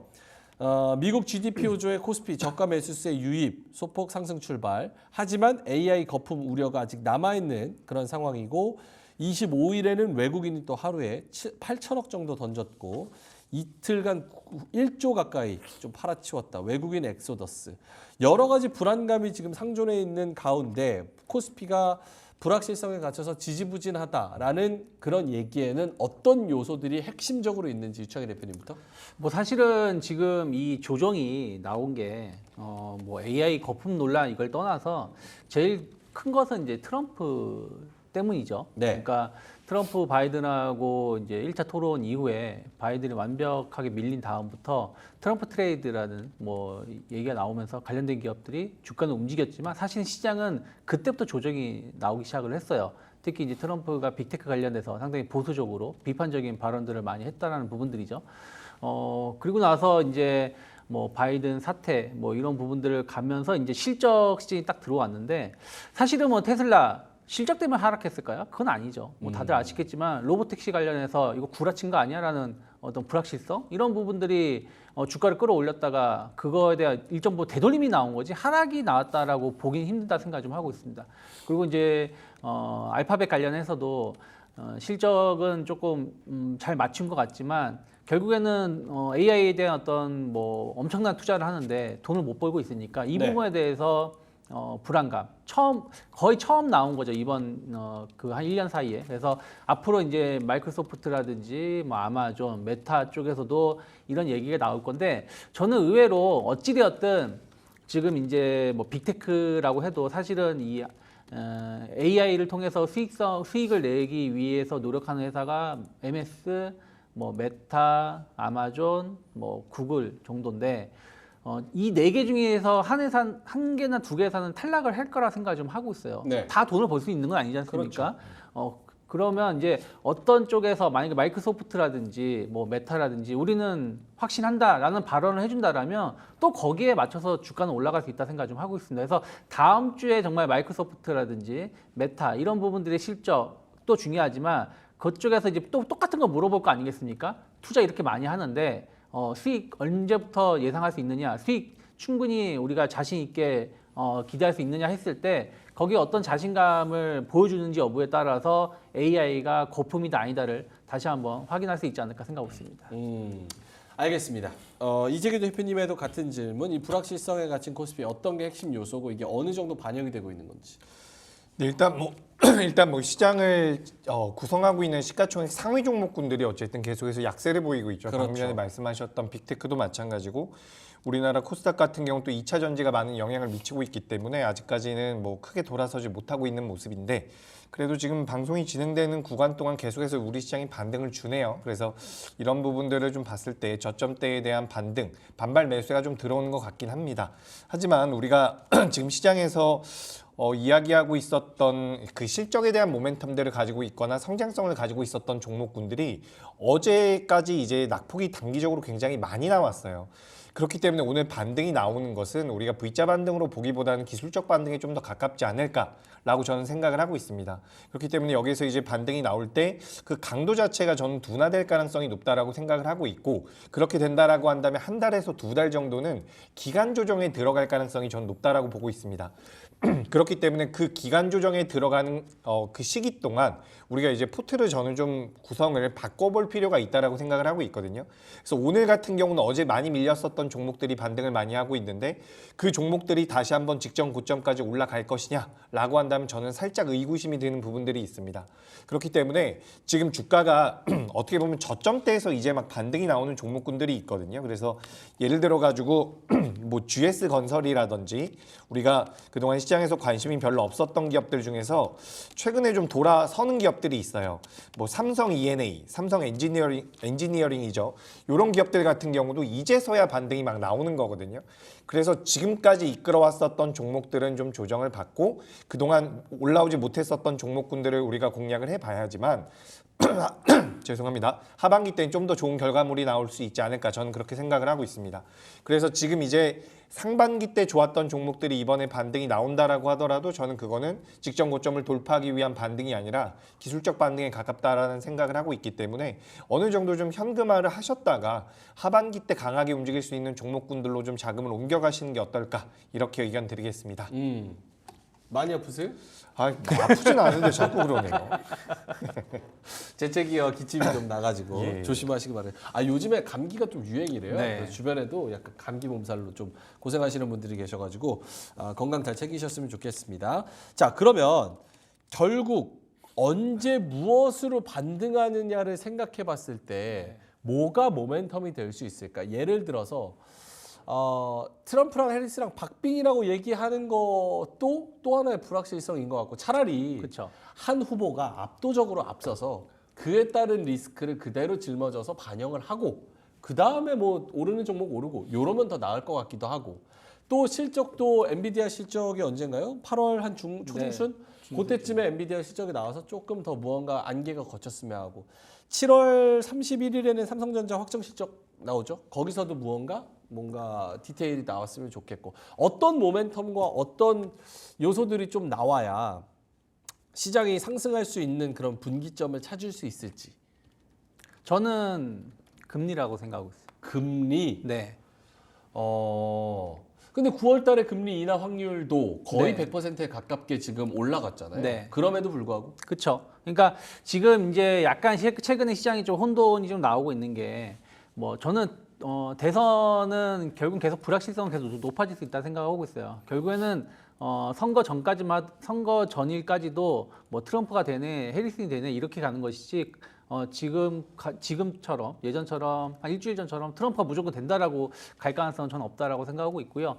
저는 왜 금리라고 좀 보고 있냐면 어찌되었든 시장에서는 이제 금리가 인하가 되면 오히려 시장은 좀 하락하는 거 아닌가라는 걱정을 할 수도 있다라고 보고 있는데 어저께 미국 GDP 성장률 또 고용 이거 본다라면 저는 과거와 좀 다를 수 있다 생각을 좀 하고 있습니다. 그래서 확실하게 금리 인하를 확인시켜 주든가 아니면 금리가 인하가 딱 되든가 어찌됐든 금리로 인해서 주가가 좀 반전의 모멘텀 대신 그렇다고 해서 뭐 엄청나게 막 폭등으로 간다는 뜻은 아닙니다. 시장의 하락을 제한시켜주고 조금 상승으로 전환시켜 줄 수 있는 모멘텀은 저는 일단 아직까지는 금리라고 보고 있고요.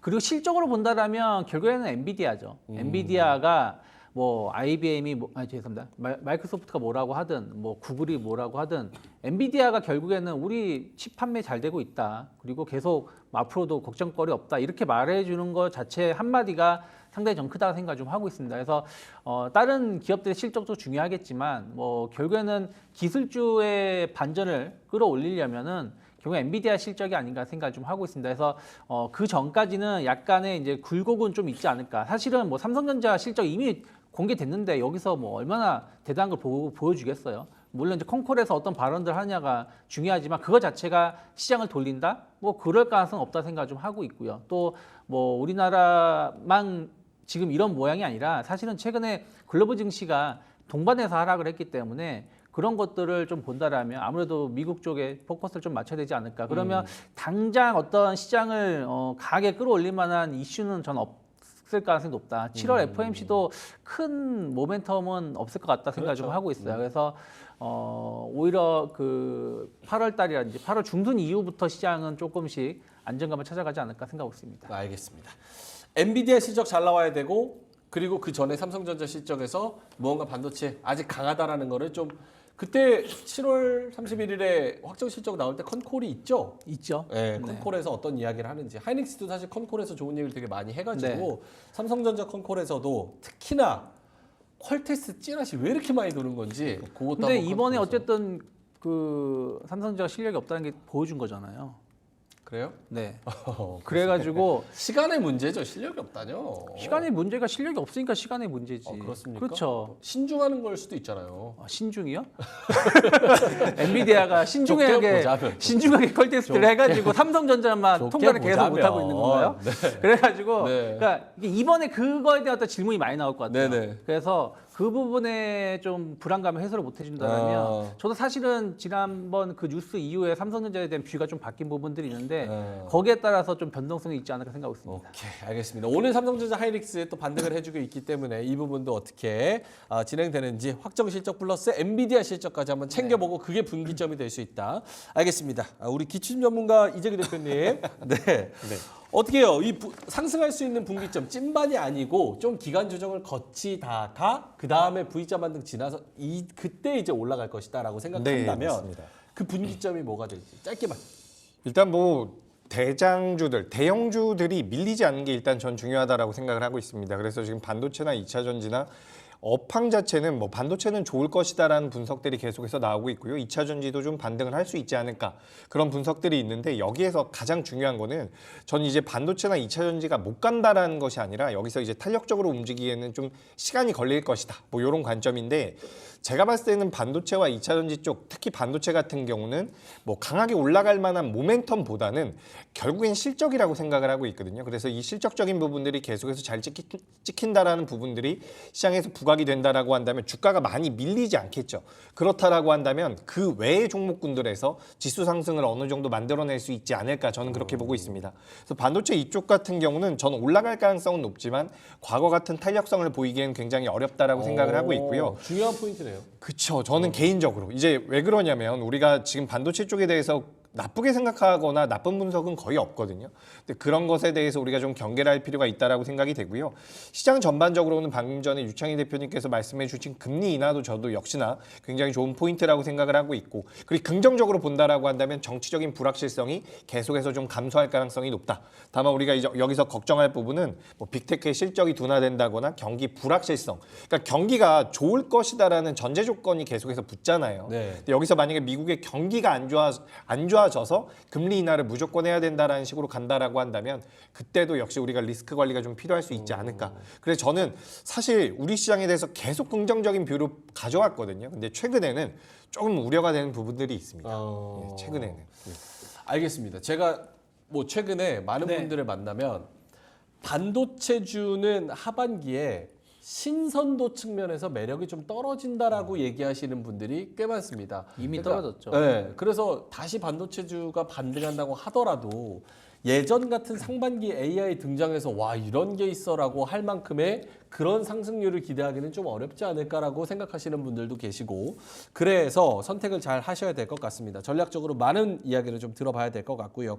그래서 두 분이 반도체를 좀 제외했을 때 올라갈 수 있는 상승 섹터 뭐가 있을까라는 부분에서 두 분이 발제한 두 가지 내용을 준비를 했습니다. 첫 번째 주제부터 보여주시죠. 유창희 대표님이 발제하신 두 번째 주제. 하락장에도 살아남을 바이오주, 살아남은이고요. 그리고 앞으로도 살아남을이라고 해도 될 것 같습니다. 네. 자, 바이오주 저희가 많이 금요일이니까 하셨죠. 오늘 금요일이죠. 네. 월, 화, 수, 목, 금 내내 바이오 얘기했거든요. 아 그랬어요? 예. 그거 하지 말라고 그러지. 아니. 그래도 아니 좋은 건 좋은 거니까 각자의 네. 뷰가 있는 거니까. 그래서 유창희 대표님은 바이오를 어떻게 좋게 보시고 그 세부 섹터에서는 바이오주 어떤 바이오주가 좋다고 생각하세요? 일단은 요즘에 바이오주들이 예전하고 많이 달라졌어요. 물론 다 그런 건 아니지만 상당히 실적이 잘 나오는 기업들이 많이 있습니다. 삼성바이오로직스 어저께도 상당히 놀랄 정도의 실적을 보여줬죠. 그래서 연매출 4조 원 달성은 충분히 가능할 거라 생각하고 있고 또 이게 끝이 아니라는 거죠. 최근에 계속 굵직굵직한 계약이 이루어졌던 걸 감안한다라면 이제부터 매출 성장이 실적으로 본격적으로 반영되는 구간이 아닌가 생각을 좀 하고 있습니다. 그러면 오늘 같은 경우는 5% 정도 올라오고 있는데 삼성바이오로스 차트를 보신다라면 월간 차트를 보시면 2020년부터 90만 원이 계속 저항대였습니다. 근데 이 자리를 이제 한 4년 만에 돌파를 한다는 얘기는 뭐 100만 원 그 이상으로 갈 수 있는 어떤 발판이 지금 마련되고 있는 것이 아닌가. 또 거기에 맞춰서 최근 들어서 외국인들이 계속해서 비율이 늘어나고 있다는 부분들도 그런 것을 반증하고 있는 것이 아닌가 생각하고 있고요. 특히 뭐 CMO, CDMO 관련해서는 미국의 생물보안법 관련해가지고 뭐 수혜를 입을 수 있다라는 전망이 나오고 있는데 사실은 뭐 트럼프가 정권을 잡든 뭐 해리슨이 다시 대통령이 된다고 하든 이 부분이 어떤 훼손되거나 이 부분이 약화될 가능성은 없기 때문에 우리나라 삼성바이오로직스가 시장을 선도할 가능성이 저는 충분히 있다 생각 좀 하고 있습니다. 그리고 뭐 HK 이노행 같은 경우도 뭐 실적 상당히 좋습니다. 뭐 연간 실적을 감안한다라면 지금 시가총액은 상당히 비싼 건 아니다 생각을 좀 하고 있어요. 뭐 이 회사는 이제 다들 아시다시피 컨디션 만드는 회사기도 하고요. 뭐 약간 이제 이제 약간 위 관련된 그 제품을 만드는 회사인데 네. 상당히 실적이 좋게 나오니까 주가가 최근 올라오는 거거든요. 그래서 실적이 수반된 기업들이 많이 있다라는 부분들 좀 바라보셔야 되고 또 신약에 대한 어떤 기대감들 그리고 뭐 알테오젠 같은 이런 특허 기대감들 감안한다라면 예전하고는 정말 다르죠. 요즘에도 갑자기 뭐 코로나가 발병한다로 하면서 뭐 어떤 기업이 오르고 또 갑자기 뭐 기술도 없으면서 우리 비만 치료제 준비합니다 하면서 오르는 이런 기업들도 있긴 합니다만은 그래도 예전보다는 많이 정화가 되었고 정말 기술력이 인정받고 실적이 확인되는 기업들이 많이 있는 거 본다라면 거기다가 이제 금리 인하까지 나온다? 그러면 다시 또 성장주 바이오는 항상 성장주입니다. 그래서 그런 것들을 감안하면 지금 주가가 많이 오른 것 같은데 사실 더 갈 수 있는 룸이 있지 않을까 판단하고 있습니다. 알겠습니다. 제약바이오주 관련돼서 디테일하게 말씀을 해주셨고 계속 기침하니까 채팅창에 대원제약, 광동제약, 감기 관련주 지금 막 올라오고 있습니다. 자 이재규 대표님도 바이오주 좋게 보시는지 그리고 그 디테일에 대해서 어떤 섹터를 좀 세부적으로 노려봐야 되는지. 네, 우리 시청자분들 감사하고요. 일단 그러니까 그 바이오는 제가 아마 우리 첫 시간에 제가 준비를 했었던 것 같아요. 네. 그래서 저도 바이오 같은 경우는 굉장히 긍정적으로 보고 있습니다. 근데 이제 이 시장의 트렌드가 계속해서 좀 변하고 있는 부분들은 있어요. 우리가 최근에는 비만과 관련되어 있는 종목군들도 많이 움직였지만 만약에 이제 개인 투자자분들 중에서 제약 바이오를 공략하고 싶은데 난 이 변동성이 너무 무섭다. 특히 테크 기업들 같은 경우는 변동성이 굉장히 크게 나오죠. 그래서 그런 분들 같은 경우는 최근에 좀 특징적으로 우리가 살펴볼 수 있는 게 종근당 같은 기업입니다. 이런 기업들 같은 경우는 어떻게 보면 굉장히 좀 안정적인 우리가 어떻게 보면 전통적인 제약사로 많이 분류를 하거든요. 근데 이런 종목들 같은 경우도 지금 안정적으로 이제 우상향을 만들어가고 있기 때문에 만약에 이제 테크 기업들, 바이오 종목군들에 대한 매매가 좀 부담이 된다. 이 변동성을 나는 누리기가 좀 어렵다라고 한다면 이런 종근당 같은 기업들도 저는 매력적이라고 생각을 하고 있습니다. 그러니까 테크 기업들이 굉장히 빠르게 변동성을 키웠었고 뭐 연초부터 뭐 제형 변경이라든지 뭐 ADC라든지 관련되어 있는 종목군들, 또 최근에는 마크로젠 같은 유전체와 관련되어 있는 종목군들, 유전자와 관련되어 있는 종목들도 변동성이 굉장히 커지고 있거든요. 그래서 이런 종목군들이 빠르게 돌아가고 있는데 나는 그래도 좀 가치적인 투자를 하고 싶다라고 한다면 제약주도 괜찮습니다. 그러니까 전통적인 제약주. 지금 셀트리온 같은 경우도 오랜만에 올라오고 있기 때문에 제가 봤을 때는 우리가 제약 바이오 섹터는 더 갈 가능성이 높다. 전반적으로 좀 보시는 게 좋을 것 같고요. 제가 마크로젠 이야기하면서 잠깐 생각이 난 게 뭐냐면 지금 시장에서 우리가 삼성 바이오로직스라든지 그리고 바이넥스 그리고 ST팜 같은 기업들 뭐죠? 그 CMO 기업이죠. 위탁 생산과 관련되어 있는 기업들이 생물보안법에 대한 수혜를 받을 것이다라는 분석들이 있는데 여기서 이 생물보안법에서 미국에서 중국을 규제할 때 규제하겠다라고 했었던 기업 중에 우시바이오로직스라는 기업이 있어요. 우시 앱텍이었나 이름이 어쨌든 우시 쪽인데 이 우시를 제재하면서 우리나라 CMO 기업들이 수혜를 받을 것이라는 분석들이 있었죠. 네. 근데 또 이거 말고 미국에서 중국을 규제하면서 유전자와 관련되어 있는 종목도 기업도 규제를 한다라는 내용들이 나왔습니다. 그렇기 때문에 마크로젠 같이 이렇게 이제 유전자와 관련되어 있는 종목군들도 아직까지는 그렇게 시장에 많이 부각이 되지 않고 있어요. 하지만 생물보안법과 관련돼서 CMO가 좋은 모습을 보였던 걸 우리가 생각해 본다면 유전자와 관련되어 있는 종목군들도 좀 관심 있게 보시는 게 어떨까라고 말씀드리고요. 마크로젠이 먼저 움직였지만 유전자와 관련되어 있는 종목 중에서는 전 툴젠이라는 기업이 굉장히 기술력이 뛰어난 것으로 알고 있거든요. 그러니까 아직까지는 매출이 나오진 않아요. 그래서 이제 앞서 말씀드렸던 것처럼 나는 좀 우량한 종목을 하고 싶다라고 한다면 제약주를 보시고 그리고 이제 나는 좀 리스크를 감수하더라도 좀 매력적인 종목, 좀 변동성이 크게 나올 수 있는 종목을 한번 공략해보고 싶다라고 한다면 전 툴젠 같은 기업도 툴젠. 좀 관심 있게 보시는 게 어떨까라는 의견 드려보도록 하겠습니다. 알겠습니다. 제약바이오가 하반기를 또 대세 아닌 대세로 이끌 것이다라고 이야기하시는 분들이 꽤 계시기 때문에 그런 부분에서 두 분의 세부 종목까지 잘 챙겨보시고 관심 종목에 넣어보시면 큰 도움이 될 것 같습니다. 유창희 대표님도 네. 탑픽 종목 하나만 하고 넘어갈게요. 저는 뭐 일단은 현재로서는 셀트리온 상당히 좋게 보고 있습니다. 셀트리온? 네, 셀트리온 같은 경우는 어찌됐든 이제 그 제네릭 관련해 가지고 상당히 강점을 가지고 점유율이 높죠. 세계 시장에서. 근데 어쨌든 이제 트럼프가 되든 뭐 저기 해리슨이 되든 어떤 대형 제약사에 대한 규제는 좀 더 이어질 수 있다 생각을 좀 하고 있거든요. 그런 부분들이 셀트리온이 좀 수혜를 입을 수 있다 생각을 하고 있기 때문에 주가도 지금 상당 부분 횡보를 하다가 이제 고점을 좀 돌파하려 하고 있다는 걸 본다라면 위치가 지금 상당히 좋지 않나 생각하고 있습니다. 지금 뭐 고개를 빼꼼 들고 있어서 힘을 만약에 계속 갖는다면은 굉장히 좋은 차트가 될 수도 있고 수급적으로도 나쁘지 않은 셀트리온과 아까 말씀하신 툴젠 요 제약바이오주 관련해서 잘 살펴보시면 좋을 것 같습니다. 자, 그러면 제약바이오 플러스 곁에 또 파생되는 세부 섹터가 있을 텐데 여기는 진짜 한동안 안 쳐다본 것 같아요. 한 거의 근 1년 가까이 된 것 같은데 세 번째 주제로 가보도록 하겠습니다. 이재규 대표님 발제입니다. 시청자가 몇 명이 빠질까 궁금한데 의료 AI 하반기가 대세가 될지. 야, 여기 의료 AI 쌍두마차 루닛 뷰노. 야, 하반기가 퀀텀 점프 모멘텀이다. 이런 얘기가 있습니다. 그런 얘기가 있나요? 이런 얘기가 여기 적어놨네요. 이재규 대표님, 요거 발제하시면 제가 안 적었는데? 예. 그런 기사가 있었나 보네. 우리 작가님이 하루 종일 요 기사를 보고 있습니다. 네, 그래서 뭐든지 다 적어놓으니까. 알겠습니다. 의료 AI 하반기가 대세 여기 동의하십니까? 안 합니다. 동의하지 않고요. 그래요? 예. 그 정도까지는 아니죠. 그 정도까지는 아니에요. 지금 우리가 솔직하시네. 뭐 이 의료 AI를 무슨 섹터로 뭐 조선이나 자동차처럼 볼 만한 규모는 아니기 때문에 우리가 약간 테마로 봐야 되죠. 근데 이게 제가 왜 이 내용을 준비를 했냐면 이번 주 초부터 관련되어 있는 종목들이 오랜만에 좀 변동성이 나오더라고요. 다만 이제 루닛같이 대장주 오늘은 관련되어 있는 종목들이 전부 다 밀리고 있는데 최근 들어서 이제 이 의료 AI 쪽에 대한 성장성에 대해서 미국에서도 이야기가 꽤 나오고 있고요. 우리나라에서도 이야기가 계속해서 나오고 있습니다.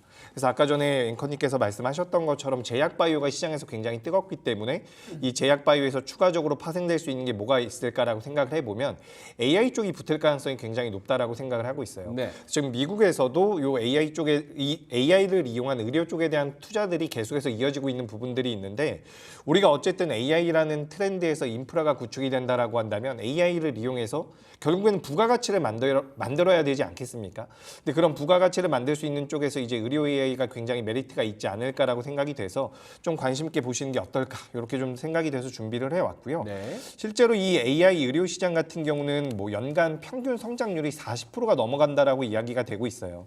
그래서 관련되어 있는 종목군들 중에서 일단 시가총액을 기준으로 본다라고 한다면 루닛이 가장 대장주가 맞는데 오늘도 굉장히 많이 밀리고 있고 실제로 주가 흐름이 그렇게 좋지가 않습니다. 그래서 루닛보다는 최근에 이제 JLK라는 기업이라든지 그리고 뷰노라는 기업 이런 기업들은 주가 흐름이 좀 잘 나오고 있고요. 오랜만에 이제 신테카 바이오 같은 기업들 같은 경우도 최근에 거래가 좀 붙거든요. 그리고 최근 들어서 이 AI, 의료 AI 쪽으로 엮이면서 변동성이 가장 좋은 거는 예전에 우리가 원격 진료와 관련된 기업으로 가끔 엮였었던 요 라이프 시멘틱스라는 기업이에요. 요 기업이 이제 잘 나가고 있는데 모든 종목군들이 움직인다라고 보기는 어렵지만 이 AI를 이용해서 매출이 나오기 시작하는 기업들 같은 경우는 하반기에 흑자 전환이 예상이 되고 있는 기업들도 좀 있거든요. 그래서 저는 AI 쪽 같은 의료 AI 같은 경우는 테마성을 가지고 있지만 주가의 변동성 좀 나올 가능성이 높다. 이렇게 보고 있기 때문에 만약에 지수 자체가 좀 재미없게 흘러간다. 제가 아까 전에 말씀드렸던 것처럼 다시 한번 조정을 받고 기간 조정에 들어간다라고 한다면 이런 테마성을 가진 종목들의 자금이 좀 몰릴 수 있지 않을까라고 생각이 돼서 의료 AI 좀 관심 좀 가져보자라는 말씀 드려보도록 하겠습니다. 알겠습니다. 얘네는 그런 컨셉이 뭐예요? 이 중에서 실적 나오는 애를 노려야 되는 거예요? 아니면 기술적으로 좀 매력적인 위치에 있는 애를 노려야 되는 거예요? 뭐예요? 실적 나오는 애는 없어요. 그러니까. 네. 기술적으로는 뭐 있다고는 하는데 뭐 잘 골라야겠죠. 알겠습니다. 관심 없으면 가만히 계셔도 됩니다. 이쪽에 얘기 열심히 듣고 있었으니까. 그럼 기술적으로 쳐다봐야 되는 거예요? 어떻게 접근해요? 일단 성장성은 분명해요. 제가 뭐 여기저기 좀 알아보니까 지금 JLK 같은 경우도 어떤 학술지에 게재를 했는데 요 뇌졸중과 관련돼서 이제 이 AI 솔루션을 이용한다라고 한다면 10년차 전문의만큼 이제 정확도가 나온다라고 해요. 근데 제가 약간 뒤로 의사들 통해서 좀 알아봤더니 네. 실제로 엄청나게 정확도가 높답니다. 생각보다 굉장히 높다라고 해요. 그래서 이게 결국에는 적용이 된다라고 한다면 매출로 이어질 가능성이 높다라는 말씀을 드리고 그리고 이제 뷰노 같은 경우는 또 딥카스와 딥브레인이라는 게 있는데 딥카스 같은 경우는 지금 2024년도 6월 달 기준으로 우리나라 병원 약 90개 정도에 들어가 있다라고 해요. 근데 이게 1분기당 한 개의 병원에서 약 6천만 원 정도의 수익이 나온다라고 합니다. 근데 이 뷰노의 목표는 올해 연말까지 150개 병원에 들어가는 거라고 해요. 그렇다라고 한다면 한 분기당 약 90억 정도의 매출이 잡히는 거거든요. 그러니까 실제로 매출이 나오기 시작을 한다라는 거죠. 그래서 이런 매출을 가지고서 진행을 하면서 미국 쪽에서 우리나라에서 매출을 만들어서 그 자금 가지고 또 미국에 진출한다라고 하니까 이런 내용들이 부각이 된다라고 한다면 뭐 의료 AI 쪽에서도 매출이 이제 좀 나올 수가 있겠다. 뭐 이렇게 보실 필요가 있을 것 같습니다. 알겠습니다. 그러면은 정말 짧게만 우리 이창희 대표님은 약간은 좀 네. 시큰둥하시니까 사실은 저도 솔직하게 얘기하면 의료 AI가 다시 한번 뭔가 뽐뿌가 올 거라는 거로 생각을 하지만 타이밍의 문제인데 그쵸. 지금 과연 거기까지 갈 수급이 있을까 이런 생각을 좀 하기는 하거든요. 제가 왜 좀 이 말씀 드리고 싶은 게 우리 방송 처음 할 때 제가 제약바이오 준비했거든요. 맞아요. 근데 두 분 다 왜 준비했냐 그러셨어요. 그런 거랑 마찬가지로 요 AI도 좀 볼만하지 않을까. 미리 얘기했다. 와. 자, 그럼 제가 저는 이제 좀 말씀드린다면 저는 사실은 만약에 이제 기간 조정을 준다. 네. 얼마나 줄지 모르겠어요. 짧게는 뭐 한 2, 3주, 길면 뭐 한 달 정도 줄 수 있는데 이럴 때 지금 좋은 기업들을 사야 된다고 생각하고 있어요. 근데 이럴 때 우리 조금 수익 내야지 하면서 테마주 들어갔다. 그럼 나중에 시장 돌았을 때 빠져나오지도 못하고 완전히 계좌 망가지는 경우가 많아요. 그래서 오히려 저는 지금 같은 경우에 테마주에 접근하는 게 별로 안 좋다 생각하고 있고요. 실력이 있다는 모르겠지만 또 하나 저는 의료 AI 나쁘게 보고 있지 않아요. 근데 제가 의료 AI를 보는 시점은 언제냐면 제가 예언을 하건데 트럼프가 당선되면 좀 무조건 의료 AI 볼 겁니다. 트럼프가 당선. 네, 왜냐하면 트럼프 정권에 저번에 1기에서 보면 대형 제약사도 규제를 했지만 공공 의료를 제한했거 그 제약 그 규제를 많이 막았거든요. 그 오바마 케어 완전 바로 그냥 폐지시켰잖아요. 그런 것처럼 그러면 그 특히 이제 미국 같은 경우는 원격 그 의료 시장이 계속 커지고 있는 부분들이거든요. 우리가 알게 모르게. 그래서 그런 거 감안한다라면 왜 이렇게 말이 떨리냐.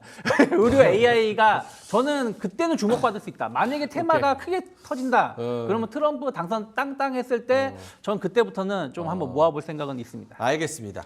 이게 결국은 타이밍 싸움이기 때문에 이재규 대표님이 나 한 달 전에 제약바이오 얘기했잖아. 나 지금 미리 얘기하는 거니까 의심하지 마. 이렇게 말씀하신 부분.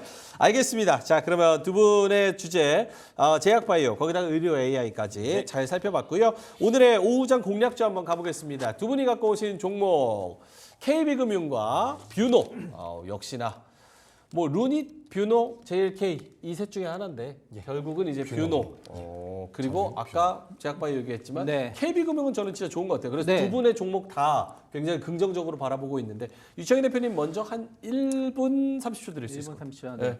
그래서 어쨌든 지금 저는 은행주들, 금융주의사들 계속 봐야 된다 생각하고 있어요. 어떤 밸류업 정책의 최대 수혜를 받을 수 있는 게 금융주다 생각하고 있고 왜 그러냐면 지금 아직까지도 밸류업 정책, 정부 정책이 수혜자 입장, 그러니까 주주 입장에서 계속 정책을 피고 있는 거거든요. 배당 세금을 줄여주겠다, 뭐 이런 혜택을 주는 거니까. 근데 뭐 KB금융은 외국인 지분율이 70%가 넘습니다. 그러면 외국인들 입장에서는 배당 더 많이 해주고 우리가 세금 앞으로 덜 내겠네, 당분간. 그러면 그런 부분들이 매력을 작용하면서 주식을 살 만한 요소가 더 된다 생각하고 있고요.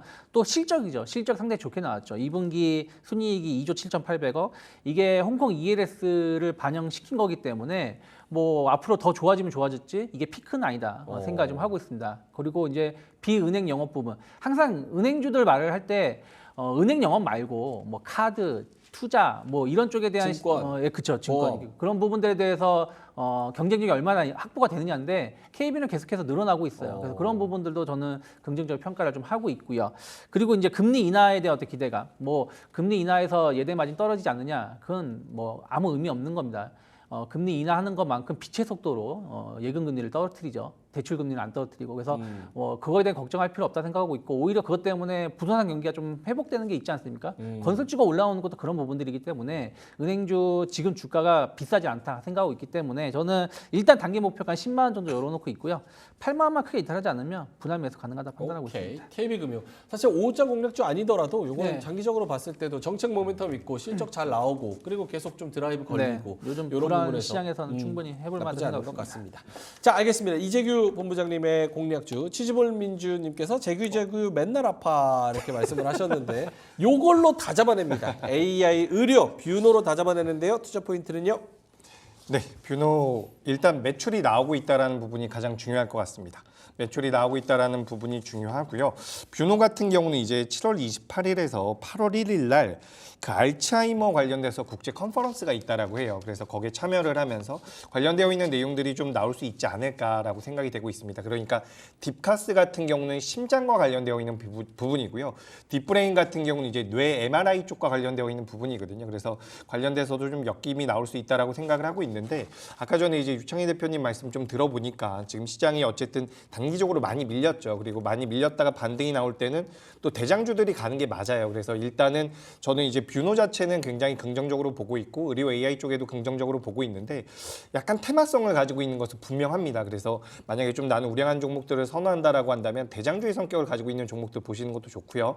다만 이제 이 종목은 제가 좀 종목이 아니라 의료 AI에 대해서 좀 소개를 드리고 싶었어요. 사실 시장에서 제약바이오라든지 뭐 조선이라든지 계속해서 언급되고 있는 종목군들이 계속 반복이 되고 있기 때문에 시청자분들께서 좀 새로운 종목에 대한 관심이 있지 않을까 해서 의료 AI를 좀 준비를 해봤고 뷰노 같은 경우 말씀드린 대로 딥카스 쪽에서 매출이 나옵니다. 그리고 딥브레인 같은 경우는 작년에 미국의 FDA 승인을 받았어요. 그래서 올해 언제부터 이제 하반기부터는 매출이 나올 가능성이 높다는 이야기가 나오고 있는데 매출이 올해 말에 나오지 않는다라고 하더라도 성장성에 대한 부분들을 우리가 고려해 본다라고 한다면 지금부터 공략이 가능하다라고 저는 생각을 하고 있습니다. 오늘 많이 밀려서 굉장히 좋은데요. 현재가 이하에서 좀 매수가 가능하다라는 말씀 드리고요. 목표가는 37,000원, 손절가는 29,000원. 의견 드리겠습니다. 알겠습니다. KB금융과 뷰노 둘 다 좋은 종목이기 때문에 전략을 잘 짜서 잘 접근해 보시면 좋을 것 같고요. 자, 저희는 여기서 인사를 드려야 될 것 같습니다. 오후장 더 파이팅해서 시장이 더 올라가기를 바라면서 두 분과 함께 여기서 인사드리겠습니다. 유스탁의 유창희 대표님, AJ 인베스트먼트 이재규 대표님과 저는 여기서 인사드립니다. 고맙습니다.